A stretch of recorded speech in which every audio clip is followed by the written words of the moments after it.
Oke, bismillahirrahmanirrahim. Assalamualaikum warahmatullahi wabarakatuh. Ketemu lagi sama saya. Di hari ini saya akan membahas tentang pembahasan soal hukum Faraday. Oke, nomor satu, di sini ada waktu yang diperlukan untuk melapisi suatu permukaan besi dengan 3,05 gram air seng dalam larutan ion seng yang dialiri arus listrik sebesar 5 ampere. Nah, artinya dia ingin melapisi besi dengan seng ya. Oke, ingat hukum Faraday 1, rumusnya hanya satu, yaitu Wa-arid ya, ingatnya Wa-arid. Wa-arid itu W sama dengan AR kali I kali T per bilok kali 96.500 gitu ya.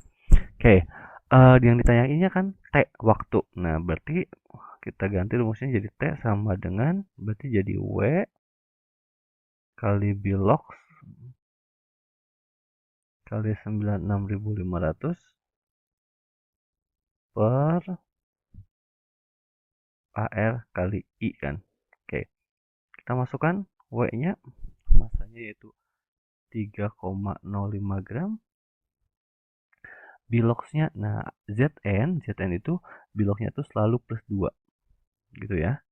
Bilok Zn selalu plus 2, terus kali 96.500. Jadi Zn itu satu-satunya golongan B yang dia hanya punya satu bilok, yaitu plus 2. AR-nya 65,4 kali I-nya 5 gitu kan. Oke, karena angkanya cukup rumit, kita pakai kalkulator. 3,05 kali 2 kali 96.500 itu sama dengan 588.650 dibagi dengan 65,4 kali 5 itu 372 gitu. Nah, berapa T-nya? T-nya itu sekitar 588.650 dibagi 372 itu kok 372 coba ulang lagi. 65,4 kali 5 327 ya, bukan 372, 327. Nah, itu sama dengan 1800. 588.650 dibagi 327, itu 1800. Nah, ini 1800 second. Artinya kalau kita ke menit, itu T-nya itu sama dengan 1800 dibagi 60 gitu. Atau sekitar 30 menit. Jadi waktu yang diperlukan yaitu 30 menit. Oke, itu nomor satu. Kita lanjutkan ke soal selanjutnya. Di sini yaitu berapakah massa logam perak yang diendapkan? Nah, ditanyakan massa logam perak yang diendapkan. Artinya W ya. Jika arus listriknya sebesar 5 ampere dialirkan ke dalam AgNO3 selama 2 jam. Oke, rumusnya masih sama berkaitan dengan yang tadi. Rumusnya satu ya, yaitu W Wa-arid Wa-A-R-I-T per biloks kali 96.500. Oke, karena ditanyanya massa, berarti W-nya kayaknya ditanya ya. AR-nya berapa? AR-nya 108, I-nya itu 5 ampere, waktunya berapa? 2 jam. 2 kali 60 kali 60 ya. Karena satunya harus dalam second. Biloksnya berapa? Ag. Nah, NO3 itu biloknya min 1, satu kesatuan. Berarti Ag-nya plus 1. 1 kali 96.500. Kita coret 20 ini. Berarti W-nya sama dengan, nah, lagi-lagi kita pakai kalkulator ya. 108, ya ya, 108, 8 kali 5 kali 2 kali 6 kali 6. Itu sama dengan 388 dibagi 965 ya. Gitu, dibagi 965.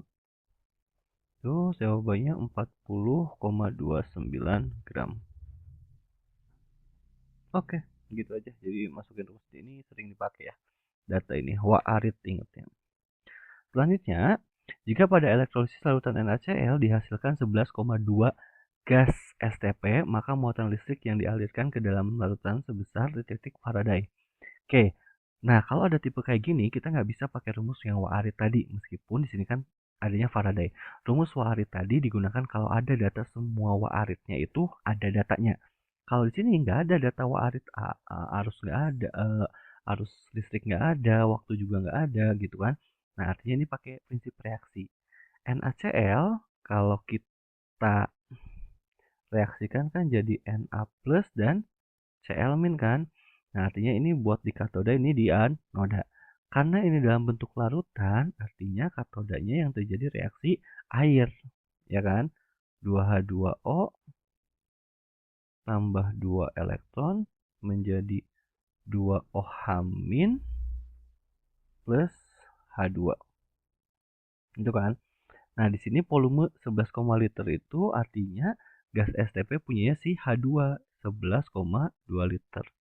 Nah, kita bisa cari molnya. Mol itu kan rumusnya volume dalam liter dibagi 22,4. Kenapa dibagi 22,4? Karena dalam keadaan STP.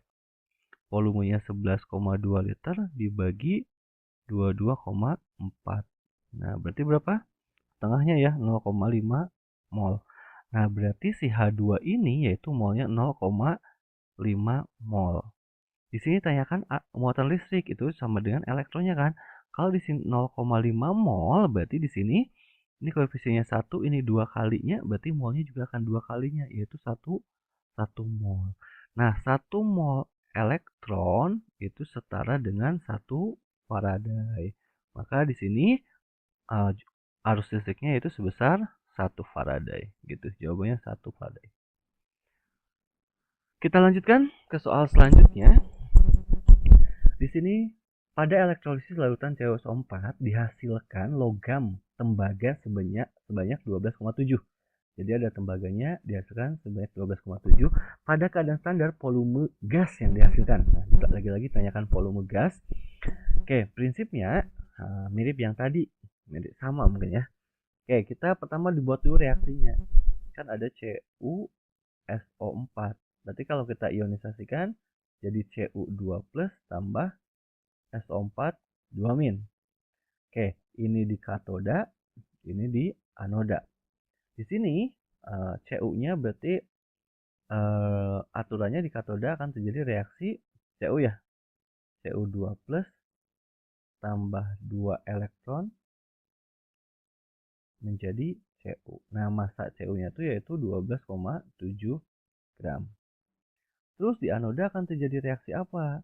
Karena ini SO4 senyawa asam oksi, artinya yang oksidasinya itu air. H2, 2H2O menjadi 4H plus tambah 4 elektron tambah O2. Nah, di sini volume gas yang dihasilkan yaitu si O2 yang ditanyakan. Gitu. Nah, di sini kita bisa cari dulu massa Cu. Massa Cu rumusnya mol Cu. Mol Cu berarti rumusnya gram per mr. Gramnya berapa gramnya? 12,7 gram dibagi mr-nya 63,5. Ini 1/5-nya ya. 12,7 bagi 63,5. Ya, 1/5 artinya 0,2 mol. Nah, berarti artinya si Cu ini 0,2 mol. Oke, pernyataannya di sini berapa O-nya? Nah, ini kalau ingin langsung ke O, artinya elektronnya harus sama. Di sini kan beda ya. Artinya supaya sama semuanya yang di atas kali 2. Ini kali 2, ini 4, ini 2. Nah, kasusnya kayak gini, ini bisa langsung ke O-nya, langsung ke O2. Kenapa? Karena elektronnya sudah sama. Gitu. Kalau elektronnya beda, baru melalui elektron dulu. Gitu. Kalau di sini 0,2 mol, di sini berapa? Ini koefisiennya 2, ini koefisiennya 1. Berarti ini 0,11 mol. Karena 2 banding 1 koefisiennya. Nah, artinya baru kita bisa cari volume. Volume itu volume keadaan STP ya. Berarti volume sama dengan mol dikali 22,4. Molnya 0,1, ini 22,4. Berarti sama dengan 2,24 liter. Oke, segini jawabannya. Jangan lupa like, comment, and subscribe YouTube saya. Silahkan tonton video selanjutnya. Terima kasih. Assalamualaikum warahmatullahi wabarakatuh.